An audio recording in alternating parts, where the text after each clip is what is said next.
అందరికీ నమస్తే అండి।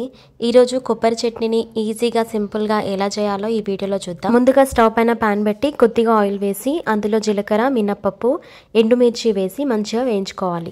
ఇవి మంచిగా ఫ్రై అయిన తర్వాత కొన్ని పచ్చిమిర్చి ముక్కలుగా చేసుకొని అవి కూడా వేసి ఫ్రై చేసుకోవాలి। ఇవి కూడా మంచిగా ఫ్రై అయిన తర్వాత కొద్దిగా పసుపు వేసి ఒకసారి కలుపుకొని ఆల్రెడీ ముక్కలుగా కట్ చేసి పక్కన పెట్టుకున్న కొబ్బరిని ఇందులో వేసి దీన్ని కూడా కొద్దిసేపు లో ఫ్లేమ్ లో ఫ్రై చేసుకోండి। నిన్ను కొబ్బరి పైన బ్రౌన్ లేయర్ ని తీసేయలేదు, ఇష్టం లేని వాళ్ళు దాన్ని తీసేసుకొని చేసుకోవచ్చు। కొబ్బరిని ఇలా కొన్ని సెకండ్లు ఫ్రై చేసుకోవడం వల్ల కొబ్బరి చట్నీ చాలా మంచి టేస్ట్ వస్తుంది। ఇవన్నీ మంచిగా వేగిన తర్వాత స్టవ్ ఆఫ్ చేసి కొద్దిగా చల్లారే వరకు పక్కన పెట్టుకోండి। ఇవన్నీ చల్లారిన తర్వాత మిక్సీ జార్ లోకి ట్రాన్స్ఫర్ చేసుకోండి। ఇప్పుడు ఈ జార్ లోకి ఆల్రెడీ వేడి నీళ్ళలో నానబెట్టుకున్న చింతపండుని వేయండి। అలాగే దీనికి సరిపడంత ఉప్పు కూడా వేసి మంచిగా మెత్తగా రుబ్బుకోండి।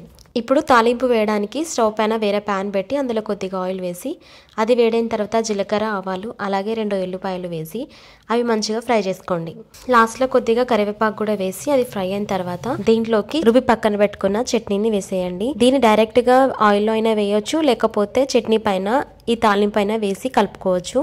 అంతే, ఇప్పుడు మన కొబ్బరి చట్నీ రెడీ అయిపోయినట్టే। నిజంగా ప్రాసెస్ అయితే చాలా ఈజీగా ఉంది। ఇలా చేసిన కొబ్బరి చట్నీ రైస్ లోకి మాత్రమే బాగుంటుంది। మనం రోటీలోకి గానీ టిఫిన్స్ లోకి గానీ తినాలనుకుంటే ఇందులో కొద్దిగా శనగపప్పు, కొన్ని టమాటాలు యాడ్ చేసి చేసుకుంటే అది రోటీలోకి, బ్రేక్ఫాస్ట్ లోకి కూడా తినొచ్చు। కొబ్బరి చట్నీ కొద్దిగా గట్టిగా ఉంటుంది, అది మనకు కొంచెం పలచగా కావాలనుకుంటే కొబ్బరి నీళ్ళైనా వేసుకోవచ్చు, లేదా చింతపండు గుజ్జు కొంచెం ఎక్కువ వేస్తే సరిపోతుంది। సో గాయస్, ఈ హెల్దీ కొబ్బరి చట్నీ మీకు నచ్చినట్లయితే ఒక లైక్ చేయండి।